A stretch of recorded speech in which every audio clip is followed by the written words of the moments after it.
परम आदरणीय, परम वंदनीय एवं परम पूज्य बाल सुंदर साहब, हम आए एते काम ब्रह्म सृष्टि ले जाने हैं। राज्य का देह तो क्लियर है कि वो क्या चाहते हैं, हमें ले जाना। कैसे ले जाया जाएगा? परम धाम में बैठी आत्मा जो इस तन के माध्यम से इस खेल को देख रही है, उस आत्म को वापस परम धाम युगल स्वरूप की तरफ मोड़ देने से खेल खत्म। और कोई वापसी है क्या? नजर ही तो आई है ना। और नजर जो इसको अपना समझ रही है, इसको सच समझ रही है, खेल को सच समझ रही है, देख तो निस्बत अपनी मेरी रूह आका खोल। छोटा बच्चा होता है ना, मेले में पिताजी के साथ गया, थोड़ा सा ध्यान टॉफियों में गया, मेले में कहीं खिलौने में गया और गलती से हाथ किसी और को पकड़ लिया और लेके कहीं और जा रहा है। जैसे परमहंस रामरतन महाराज जी की जीवनी में आता है ना, और वो लेकर जा रहा है उसको, बच्चा चोर। ऐसे ही राज जी कह रहे निस्बत तो पहचान, रबत मुझसे किया निभा यहाँ रही। आप मेरी बात समझ रहे हैं? अनादि काल से संबंध हमारा किससे है? किससे है?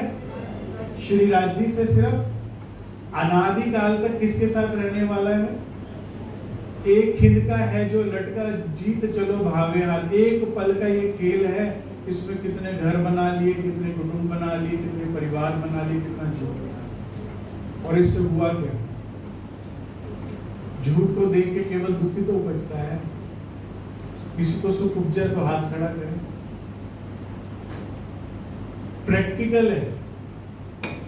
जब जब आप खेल को देखोगे दुख उपजेगा, और जब जब नजर सत्य को देखेगी। जब भी जीवन में मेरे तो जब भी कभी कोई बहुत बड़ा कष्ट आया, कोई समस्या आई, तो एक मात्र उपाय, श्री राज श्री सकुरानी जी प्रथम भूमि में विराजमान भरे तहां कंचन रंग को सिंहासन जिनके सेवा। एकदम स्ट्रेस कर, बड़ी से बड़ी समस्या, बड़ी से बड़ी वो जहां बैठे हो वहीं पर ही बोलना शुरू करो और सूरता वहां ले जाओ मूल मिलावे में। प्रैक्टिकल करके देखिए, स्ट्रेस करो। और फिर ये विपदा आई ही क्यों थी? ता कारण दुख देते हैं, दुख बिन जाए ना नींद। बच्चा पढ़ाई नहीं कर रहा था तो माता पिता ने थोड़ा सा सख्ती करी थी, पढ़ने लगेगा तो सख्ती तो नहीं करेंगे। फिर तो माँ गरम गरम दूध भी रात को पिलाएगी, बिस्तरा भी समेट देगी, सारा घर का काम भी कि बच्चा पढ़ रहा है। तो जिस कारण दुख आया था, आपने सूरता वहां ले गए तो वो दुख भी वाइंड अप प्रैक्टिकल है। इसीलिए धनी श्री देवचंद्र जी ने दुख देखा ही नहीं जीवन में। क्यों? धनी मैं तो को ढूंढया छोड़ धंधा सब। जो धनी को ढूंढ रही है, जो आत्म धनी को पाना चाहते, उसको दुख नहीं देखना पड़ता, नहीं देखना पड़ता, नहीं देखना पड़ता। बल्कि परमहंस रामरतन महाराज जी की तरह स्वयं हनुमान जी आते हैं कि सेवा में स्वीकार कर लो, हमसे कोई सेवा ले लो। है दिव्य पुरुष आता है, हमसे कोई सेवा ले लो। भगवान शिव स्वयं आते हैं, हमसे कोई सेवा ले लो, हमें गुरु धारण दे। संसार की समस्त शक्तियां आपके चरणों में आ जाती हैं जब आपकी आत्मा वे करने लगती है जिसके लिए राज्य आपको प्रेरित करे। और 400 साल से श्री राज्य का या जितने भी सदगुरु परमहंस आए, उनका देह नहीं बदला। उद्देश्य था आपको जागृत करना, आपको इस खेल के दुखों से मुक्त कर यही इत ही बैठे घर जागे धाम धाम को सो। अब हमको डिसाइड करना है कि हमें धाम में बैठ के खेल के दुख देखने हैं, ये धाम को सो। उसके लिए करना क्या है सुंदर साहब जी? वाणी का सानिध्य। जितना हम वाणी मंथन करेंगे, जितना हम सत्य विचारेंगे, जितना हम सत्य में डिस्कशन में लाएंगे, उतना लाभ होगा। और आपके पास 24 घंटे और सबके पास ऑप्शन है, किसी एक के बात नहीं है, सबके पास ऑप्शन है। या तो आप 24 घंटे में राज श्याम राज, राज। और आप चाहो तो संसार की कोई बात कर सकते हो। आज भजन बड़ा ही प्यारा था, 9 10वीं आकाशी का, सुनते ही अच्छा लग रहा था। कोई ऐसा होगा ही नहीं मंदिर में कि गुरु को वो बात सुनने को मिलती है, उसके घर के झूलों की, हिंडोलों की, सुखपालों की, 10वीं आकाशी की, तीजी भूम की, पड़साल की, रंग परवाली की, जब वो बात होगी ना, आपके चेहरे पे मुस्कान और आत्मा में शांति आएगी। प्राणधार सुंदर साथ जी, खेल बदल रहा है, बहुत तेजी से बदल रहा है। ये राज्य अभी से और टाइट करते जा रहे हैं। जितने रोग आज हम सुंदर साथ देख रहे हैं, पहले इतने रोग नहीं थे, ठीक है। आज से 50 साल पहले डॉक्टर मक्खी मारा करते थे, कोई बिरला ही कोई चढ़ता था। और आज अस्पतालों में एडमिशन लेने के लिए भी अप्रोचें लगानी पड़ रही है कि एडमिशन नहीं मिली। हर तरह से खेल टाइट होता जा रहा है। कितना और देखना है। श्री राज्य की अगर हम माने तो बहुत हो गया। वो भी ब्रह्मात्मा थी जो पहले 150 साल में उन्होंने समझ लिया, बूझ लिया और पन्ना दरबार में दिन रात राज्य के स्वरूप में, लीलाओं में डूब गए। हम ऐसा नहीं कर सकते। 2 जने की जोड़ी, 3 जने की जोड़ी, 5 की, 10 की, 20 की, 50 की पन्ना दरबार में बैठती थी। बंगला जी में आता है अष्टपहर में। हम नहीं बना सकते। एक साथी चुनो, एक साथी बनाओ, लेकिन ऐसा जो तुम्हें कोई और बात करने ना दे, जो बार बार आपको विषय पर लेकर आए परम धाम, जो बार बार सत्य पे लेकर आए। बाकी सब बेकार है। मेरे से पीछे एक सुंदर साहब बोल किसी की निंदा कर रहे थे, तो मैंने कहा आप ये बातें ना करें। कह रहे मैं सच कह रहा हूं। मैं कहा आप झूठ कह रहे हैं। मेरे पास प्रमाण है। मैंने कहा फिर भी झूठ कह रहे हैं, क्योंकि झूठ की बात कर रहे हैं ना। सत्य क्या है? सत्य परम धाम है। सत्य क्या है? मूल मिलावा सत्य। सत्य क्या है? युगल स्वरूप सत्य। ये बंद हो सकता है? विषय कैसे हो रहा है? थोड़ा देखो प्लीज। माया बार बार आएगी और ईश्वर ब्रह्मांड की बात करेगी।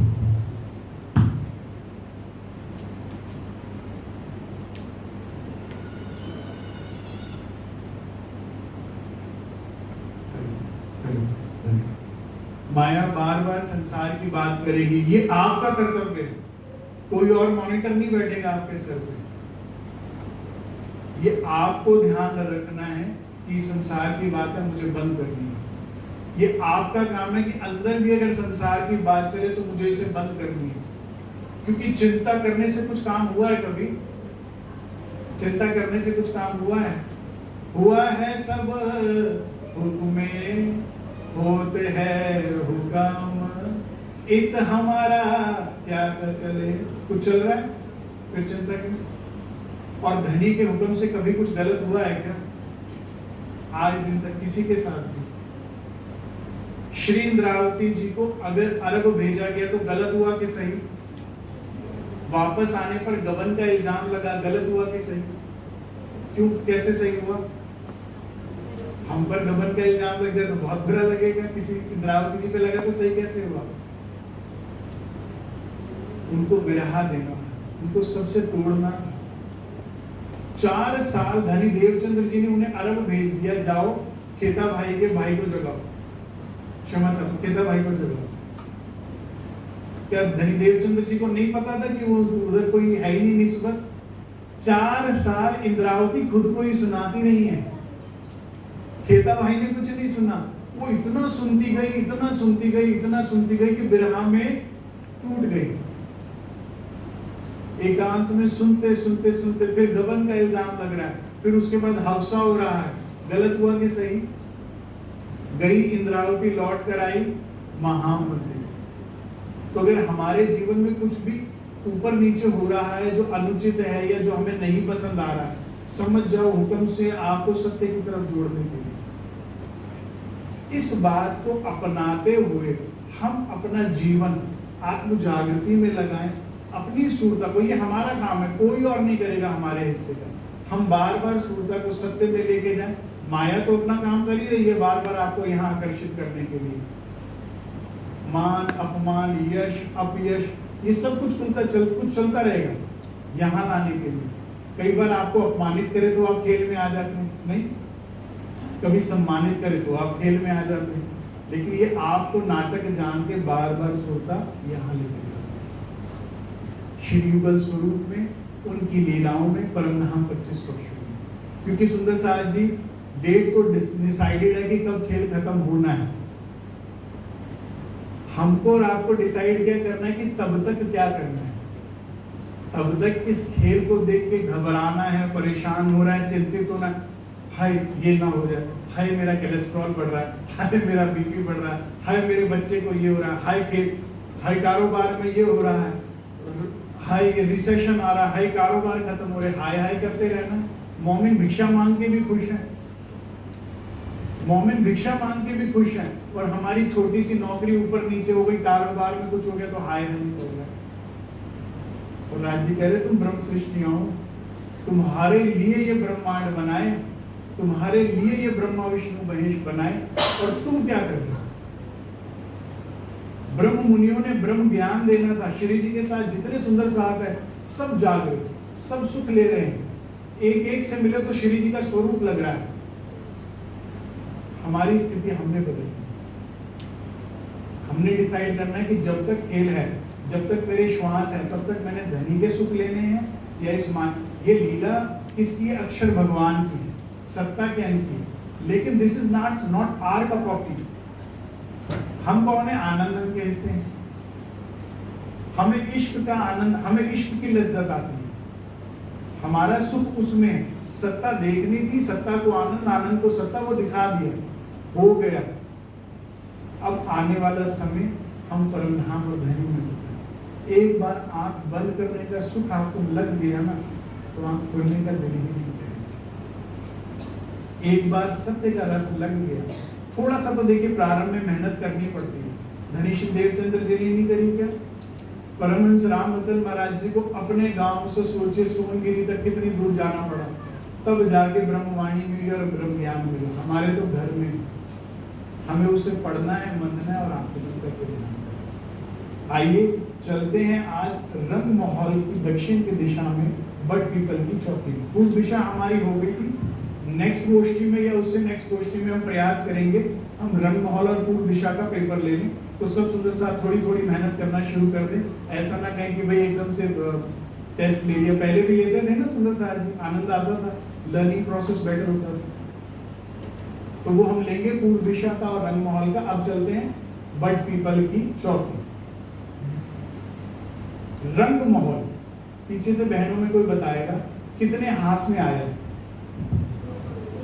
हाँ जी बताइए। 201 हाथ में जी। यहां से कोई बताएगा प्रत्येक दिशा में कितने हाथ आएंगे? 50 आएंगे। भाइयों में पीछे से कोई बताएगा पूर्व दिशा में कितने हाथ आएंगे? आपके लोग? हाँ जी, किसी को भी नहीं पता? दोबारा रंग महल कराएंगे। रंग महल में पूर्व दिशा में पीछे से बहनों में कोई बताएगा कितनी हाथ से आई हैं? 51, 51। क्यों? हर जगह तो 50 आई हैं। एक आगे कीजिएगा। सुंदर साहब जी, रंग महल खास महल था, इसका दरवाजा बनाना था और वो भी ग्रैंड बनाना था। तो 2 हाथ के बीच में तोड़कर 3 हाथ में, ठीक है। एक हाथ कितने मंदिर किए? इधर से बहनों में कोई बता सकता है कितने किए? हाथ तो क्लियर है सबको या हाथ भी नहीं पता? हाथ कहते हैं साइड्स, जैसे ट्रायंगल है उसके कितने हाथ हैं? 3 साइड से 3 हाथ कहलाएंगे। स्क्वायर के चौकोर के कितनी हाथ, कितनी साइड होंगी? 4। पेंटागन के 5, ऑक्टागन के 1। तो जितनी साइड्स होती है उतनी हाथ कहते हैं। तो रंग महल हमारा 201 हाथ का है। क्यों है मैं बताता हूँ। प्रत्येक हाथ 30 मंदिर का था, ठीक है। परंतु ये द्वार है, देखिए कितना भव्य द्वार बनता है। ये 10 मंदिर का भव्य द्वार बनाना था, इसीलिए 5 इस वाली से लिए, 5 इससे, तो 10 का ये द्वार बन गया। इसीलिए सिर्फ इस साइड में 51 हो गए, अन्यथा हर जगह 50 होने थे, ठीक है। तो दक्षिण दिशा में कितने हाथ होंगे रंग महल के? कितने होंगे? 50। और एक हाथ में 30 थे, तो टोटल कितने मंदिर होंगे? ये मुश्किल कर दिया। छोटा थोड़ा गणित है सुंदर साथ जी, बहुत ज्यादा नहीं है, शोभा समझ में आ जाएगी। इसीलिए एक दिशा में 50 हाथ है और एक हाथ में 30 मंदिर है, तो कितने हो गए? 1500। एक पीछे कीजिएगा। तो रंग महल के आपको यहाँ दिख रहा है ना, या मैं उस साइड जाऊं? मैं आप लोगों के बीच में ना आ रहा हूं। अब ठीक है,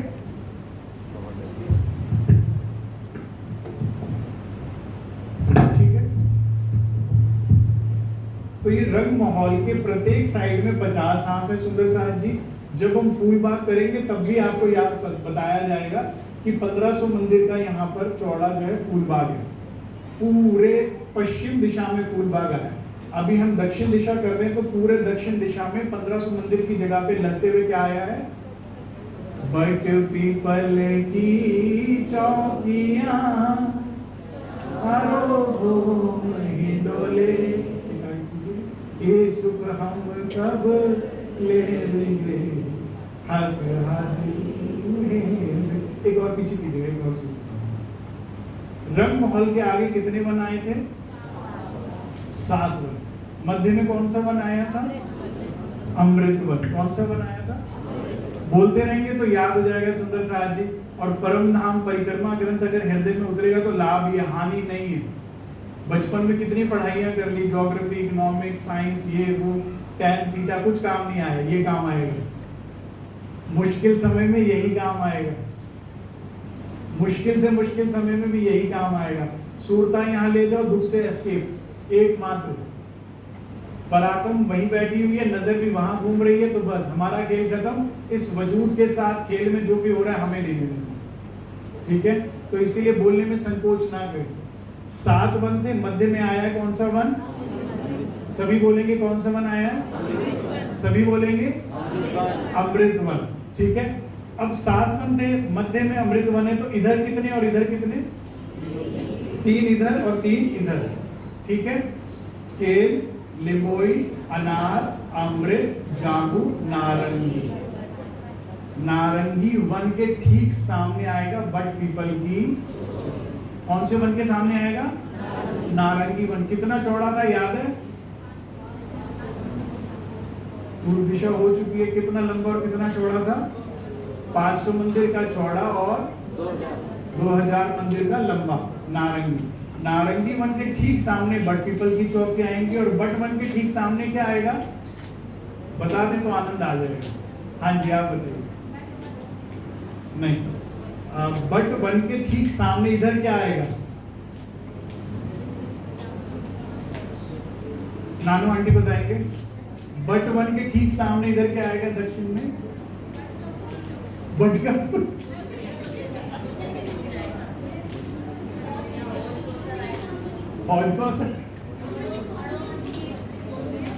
बड़ो वन के वृक्ष। बहुत अच्छे, बहुत अच्छे। प्राणधर सुंदर साथ जी थोड़ा ध्यान दीजिएगा। बट वन में से याद है आप लोगों को, बड़ो वन के वृक्ष निकल के जाएंगे 5। ध्यान दीजिए जरा, इधर बट का वन है, यहां में से आएंगे बट के 5 वृक्ष, केल वन में से होते हुए निकलेंगे, पाल के ऊपर चढ़ेंगे। ये बच्चा कच-कच कौन कर रहा है, उसे रोकिए जरा।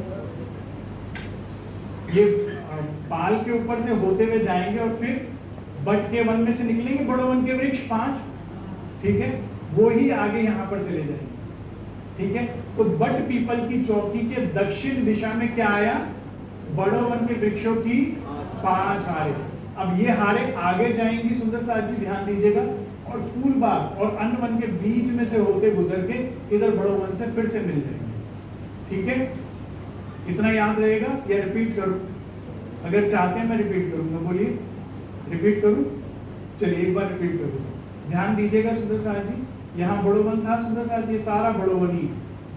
ये पुखराज के समीप में सिर्फ मधुवन और महावन है, बाकी सारा ये बड़ो वन।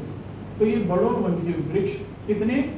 5 हारे जो हैं केल वन में से होते हुए निकलेगी, पाल के ऊपर चढ़ेगी और यहाँ से फिर बट के वन में से होते हुए गुजरेगी, ठीक है। अब ये 5 इस बट वन के इधर सीधा फिर क्या आएंगे? बड़ो वन के वृक्षों की 5 हारे यहाँ गई, और फूल बाग और अन्य वन के बीच में से होते हुए इसको एक डिवाइड कर देंगे, ये 5 घूम के एक तरह से समझिए किले की दीवार बन जाती है रंग महल के चारों तरफ, पूरी आप परिक्रमा कर सकते हो और बड़ा ही इसमें आनंद होता है। ठीक है, और यहाँ जाके फिर ये बड़ोवन से मिल जाएंगे। ठीक है, अब यहाँ पर आया बट पीपल की चौकी और उसके इधर बड़ोवन के वृक्षों की 5 आए। इतना समझ में आ गया? आगे चलिए, आगे कीजिएगा और आगे कीजिएगा। बट पीपल की चौकी, कितने चौक हैं, कितने चौकों की कितनी हारें आई हैं, कोई बता सकता है बहनों में? 15 चौकों की 5 हारें। बहुत अच्छे। चौक क्या होते हैं जरा समझ लेंगे, एक बार जरा आगे कीजिएगा। हाँ, सुंदर साहब जी ध्यान दीजिएगा, चौक किसे कहते हैं? 4 दिशाओं में नहरें, 4 कोनों में चहबच्चे, मध्य में रेती, ये चबूतरा और ये वृक्ष, इसे एक चौक कहते हैं वाणी की भाषा में। ठीक है, ये और जगह भी आएंगे इसलिए ध्यान से समझ लें, याद रखिएगा। ठीक है, 4 दिशाओं में नहरें, 4 कोनों में चहबच्चे, मध्य में ये रेती, चबूतरा और उस पे जिस वृक्ष को, इस कितने पोर्शन को कहते हैं? एक चौक। पीछे कीजिएगा। तो कितने चौक आए हैं? 15, 75 टोटल चौक आए हैं। ऐसे में 15 और ऐसे में 5। एक एक चौक 100 मंदिर का लंबा चौड़ा आया है। ये बहुत बड़ा हो जाता है। एक मंदिर ही 100 फुट का मान लीजिए, मोटा मोटा समझने के लिए। तो एक चौक हमारा 100 मंदिर का, माने 100 into 110,000 फुट का, बहुत विशाल हो जाता है ये चौक। ठीक है, क्योंकि लेकिन आपने अगर यहाँ पर भी देखा हो ना, तो बट का एक वृक्ष या पीपल का वृक्ष बहुत बड़ा होता है। हमारे रोहिणी में एक पार्क है, एक ही पेड़ है, पूरे पार्क को उसने ढांप रखा है। मैं जब भी वहां से निकलता हूँ मुझे बड़ा अच्छा लगता है, घर की याद आती है। पूरे एक ही वृक्ष मध्य में है और पूरे उसने गार्डन को घेर रखा है। ये अभी परम धाम है। ठीक है, तो ये ऐसे 15 हैं और ऐसे 5 है। ठीक है सुंदर साहब जी, एक एक चौक कितना मंदिर का लंबा चौड़ा आया है? 100 का। तो 15 ही क्यों आए हैं यहाँ पर? 15 into 100 1500। तो टोटल ये 1500 की लंबाई थी ना, तो इतने में यहाँ पर आएगा। ठीक है, और इसके यहाँ पर और यहाँ पर ये 16 हांस का चहबच्चा है। आगे कीजिएगा। अब एक चौक की शोभा थोड़ा सा और विस्तार में समझते हैं सुंदर साहब जी। हम बालाजी के साथ जब 12 से 3 एकांत में जोड़े जोड़े में मीठी मीठी प्रेम की बातें कहकर वापस आती हैं, कहाँ पर आती हैं? बालाजी का उठापन कहाँ होता है? भाइयों में तो बता सकते हैं, रंगपुर वाली में होता है ना? कहाँ होता है? तीसरी भोग में कहाँ पर होता है? आसमानी मंदिर में, नीलो पीलो मंदिर। बहुत अच्छे। नीलो पीलो मंदिर में उठापन करती हैं। तो बालाजी से पूछा कि बालाजी आज कहाँ लेके जाओगे? बालाजी ने कहा सखियों से पूछो। सखियों ने कहा आज जाना है बट पीपल की जगह। या तो सुखपालों में बैठ कर आए या पैदल ही आ गए, घर के यहाँ से ही आना होता है। तो जब हम यहाँ आते हैं सुंदर साहब जी, तो ये जो नहरें आई हैं, ये कितनी गहरी आई हैं, कोई बता सकता है? एक घूम। परम धाम का एक फॉर्मूला है, याद कर लीजिए। जब भी नहरें छत पर आएंगी तो कितनी गहरी होंगी? कमर भर। ठीक है, और जब भी धरती पर आएंगी तो कितनी गहरी होंगी? घूम भर। चांदनी पर या कहीं पर भी घूम भर गहरी क्यों नहीं होती? भाई देखिए ना, कमर पर सीलिंग तो नीचे ला सकते हो, घूम भर लिया है तो यहाँ का एरिया ऑक्युपाई हो गया ना, शोभा डिस्टर्ब हो जाएगी। इसीलिए घूम भर गहरी है, नहरें हैं सुंदर साहब जी। और इसमें जो जल है वो सुगंधित है। इसमें जब रूह डुबकी लगाती है तो रोम रोम सुगंधित हो उठता है।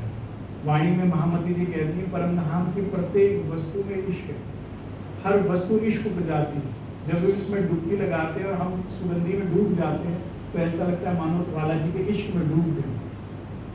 प्रेम उपजाना बड़ी मीठी बात है। परम धाम, यहाँ हम क्या किस चीज को कमी महसूस कर रहे हैं? आपको पता है हम खुश क्यों नहीं है? क्योंकि हमारे अंदर प्यार नहीं। प्यार पाना बड़ी बात नहीं है। जब आपके अंदर प्यार ही नहीं होगा तो रिसिप्ट कैसे करोगे? To be in love, it's a most beautiful feeling. आपको कोई प्यार करता है, जैसे बच्चे माता पिता प्यार करते हैं, उन्हें क्या फर्क पड़ रहा है? ऐसी राज्य तो पल पल हमें प्यार कर रहे हैं, हमें क्या फर्क पड़ रहा है? महामती का ये मोमिनो दम दम जो बरसत सो सो विश्व का पल पल मेर कर। हमें क्या फर्क पड़ता, क्योंकि हम प्रेम में नहीं हैं। जब आप प्रेम में हो तो बस आनंद ही है। फिर आपको राज्य के लिए भूख थाल लगाने में भी आनंद आएगा, वाणी मंथन में भी आनंद आएगा, सुबह भी अच्छी, दोपहर भी अच्छी, रात भी अच्छी, जब आप प्रेम में हो। तो जब हम यहाँ डुबकी लगाएंगे तो हम प्रेम इश्क से भर जाते हैं। परमधाम की प्रत्येक वस्तु बनाई ऐसी गई है, उसका और अरोमा जो है, एम्बियंस जो है, योग भाई ऐसी ही है कि इश्क बढ़ता जाता है। और चार कोनों में ये चाहे बच्चे समझते हैं, फव्वारे, 5 फव्वारे उछलते हैं, जैसे ये उछला, एक इधर गिरेगा, एक इधर, एक उधर और एक इधर, ये हुए 4, 5वां वाणी कहती है चक्री खा के उसी ताल में गिर जाएगा। तो 4 चाहे बच्चे हैं, 4 नहरें आई हैं, फिर ये रेती आई है, नर्म रेती। प्राणाधार सुंदर साहब जी, ये कोई मैं आपको दुनिया का किसी देश का नक्शा या किसी का मॉडल नहीं समझा रहा, ये हमारे आपके घर की बात है। जब भी ब्रिज को समझेंगे, जब भी रास को समझेंगे, या जब भी धाम को समझेंगे, हृदय में प्रेम होना चाहिए, तब समझ में आए। आपको याद होना चाहिए कि यहाँ पर हम वाला जी के साथ रेती रमन करते हैं, हम यहाँ वाला जी के साथ पकड़म पकड़ाई की रामत करते हैं। और जब हम वाला जी के पीछे दौड़ते हैं तो उनके चरणों की थाप हमारी आत्मा को सुगंधित देती, शीतलता देती। उनकी पाजेब की आवाज हमारे हृदय को शीतलता देती। उनके चरणों का गौर वर्णन इस रेती में दौड़ते हुए हम आज भी अगर देख पाए तो सुख। ठीक है, तो यहाँ पर वो नाना प्रकार की रामतें होती हैं, जिसमें चाहे कीकली की रामत हुई, आंख मचोली की रामत हुई, अन्य रामतें होती हैं। ये मध्य में चबूतरा आया है सुंदर साहब जी, इसमें चारों तरफ कठेड़ा और 4 तरफ से सीढ़ियां हैं। इस चबूतरे पर बैठकर धनी के साथ एक बार समय बिताइए, एक प्रातः यहाँ पर बैठकर अपना दिन शुरू कीजिए, आपका दिल नहीं करेगा कुछ और करें। आप हर रोज सुबह का इंतजार करोगे। आज तो कैसे होते हैं, ओहो सुबह हो गया, काम पे जाना, ये है वो, इतनी सब। लेकिन आप रात होने से सुबह का इंतजार करोगे, सुबह बैठोगे चितवन में वाला जी के साथ कहीं। एक बार आपकी मुलाकात, एक बार धनी का सानिध्य, सुख आपको मिलता है, बस फिर आप इंतजार करोगे सारा दिन में मुझे कब समय मिले, मैं बैठूं और धनी के साथ समय दूं। सुंदर साहब जी परमधाम को समझने के लिए धनी के स्वरूप को, उनकी लीलाओं को और हमारे प्रति उनके प्रेम को समझना होगा। उनका रूप हमें प्रेम करता है, वे श्रृंगार करते हैं हमारे लिए, उनका प्रत्येक अंग, उनकी शोभा, उनकी हर बात से हमें इश्क उपजता है। कल ही हम लोग चुपाई डिस्कस कर रहे थे कि श्रवणों को सबके ऊपर सिरदार कहते हैं, सभी अंगों के इश्क का भी, इश्क सागर, इलम सागर का सबका मालिक करते हैं, क्योंकि यहाँ तो कोई बाहरी कान से सुनता है ना, धनी के भीतर के कान, हर रूह की बात को बारीकी से सुनते। आप सागरों में बैठे कुछ बोल रहे होगे, सोच रहे होगे, वाला चिरन मॉल में बैठे सुन रहे, और उस इच्छा को, उस लाड को वो जब पूरा करते हैं तो हमें महसूस होता है कि वो कितना प्रेम है। और उनके साथ जब हम यहाँ समय बिताएंगे उसके बाद कहीं नहीं है। ठीक है सुंदर साहब जी, और ये कितनी भूमिका आया है, 4 भूम, 5वीं चांद, हर भूम में झूले पड़े। आगे कीजिएगा और आगे ये देखिए, और झूले भी कहाँ पड़े, नहरों के ऊपर। मैंने जब पहली बार चर्च नहीं समझी, मैंने कहा ये झूले नहरों के ऊपर हो गए, पांव कैसे मारेंगे, झूला कैसे चलेगा। बाद में वाणी से पता लगा झूले चेतन है, आपके इच्छा अनुसार इतना चलना है, इतना चलना है और चलना है, ये आपकी चिंता नहीं है, इच्छा अनुसार।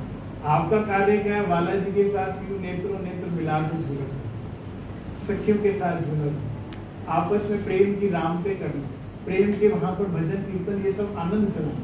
और इन झूलों की जो विशेष बात मुझे लगती है, आगे चलेंगे और आगे कीजिए,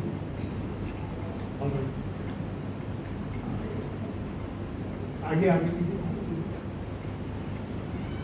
हाँ, ये इसकी सबसे सुंदरता क्या है, इनकी जो 4 हाथ की थाली पड़ती है, वो ताली पड़ती है, वो किस पे पड़ती है, चाहे बच्चे पे। तो जब सखी यहाँ तक जाती है तो भीग जाती है, वाला जी भीग जाते हैं, और यहाँ पर भीगे भीगे हिडोले झूलने का सब सोचो। आज समय इतना माया का प्रबल हो गया, कलयुग का इतना प्रभाव हो चुका है कि हम भूल ही गए। बड़े छोटे छोटे सुख हुआ करते थे बचपन में, तो हमने लिए हुए, घरों में वृक्ष हुआ करते थे, वहां झूले पड़ते थे और झूला झूलते थे। सावन आते ही झूला झूलने सब गांव वाले, सब शहर के भी सब आ ही जाते थे। हमारे वहां तो मेला सा लग जाता था जब झूले पड़ते थे। अब भूल ही गए सुकून, भूल ही गए उस बात को। और उसमें अगर इश्क हो तो, उसमें अगर प्रेम हो तो सुख कई गुना बढ़ जाता है। और उस झूले में बालाजी के साथ बैठे आप इन फवारों में भीगे भीगे धनी के साथ आनंद लीजिए। और जो परमधाम दर्शन की जो हमारी बुक है उसमें तो बालाजी ने वर्णन करवाया है कि धनी क्या करते हैं, झूला झूलते हुए ये जल उछालते हैं अपने चरणों से, और जिस सखी पर पड़ती है उस चरणामृत को पाकर वो धन धन हो जाए। आगे कीजिए।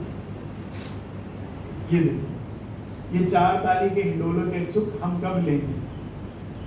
आज ले सकते हैं, कल ले सकते हैं, जब हम 2 चीजें चाहिए सुंदर साथ जी उसके लिए। एक चाहत, जिसे जो चाहते बनी पड़ी ना संसार की हमारे हृदय में, ये वस्तु चाहिए, ये व्यक्ति चाहिए, ये स्थान पर रहना। ये चाहत अगर परमधाम की हो जाए, धनी के प्रेम की हो जाए। चाहत के साथ एक चीज और चाहिए, वो क्या है? रहनी। अगर हम घर में परिवार में गंदा बोलते हैं, पति पत्नी से, पत्नी पति से, माँ बाप बच्चों से तो बोलते नहीं, उनका अधिकार है, बच्चे माँ बाप से, अगर बहुएं सासों से या सास ससुर बहू के साथ, आप 4 ताले के अंदर गुनाह कर रहे होंगे, धनी को दिख रहा है, चितवनी भूल जाओ लगेगी, क्योंकि अभी तो मनुष्य ही नहीं बने, आत्मा, और फिर उसके बाद परमात्मा से मिलने तो बहुत दूर की बात। रहनी, हम सुंदर साथ में हो चाहे घर में हो, अगर हमारी रहनी नहीं है, व्यवहारिकता नहीं है, सुंदर साथ जी राज्य नहीं मिलेगी। बल्कि वाणी ने तो क्या कहा, कोई देत कसाला तुमको तो भी भला चाहिए तिल। घर में दुर्व्यवहार भी होता हो किसी के साथ भी, ये भी बात ध्यान रखिएगा, तो भी हमारे को टिट फॉर टैट नहीं करना है। हमें क्या समझना, राज्य की प्रसादी हुआ है, सब हुक्म है ना, हमें बनाने के लिए कर रहे हैं, तो उसमें भी हमें चिड़चिड़ा होना, दुखी होना, परेशान नहीं होना, क्योंकि यहाँ का दुख रहेगा तो यहाँ का दुख कब लगेगा? दिल तो एक ही है ना। यहाँ का हुक्म मानकर उसको स्वीकार करिए, और यहाँ का दुख लीजिए तो चित्र में आगे इतना ही स्वीकार कीजिए। बोलो श्री प्राणनाथ प्यारे की जय।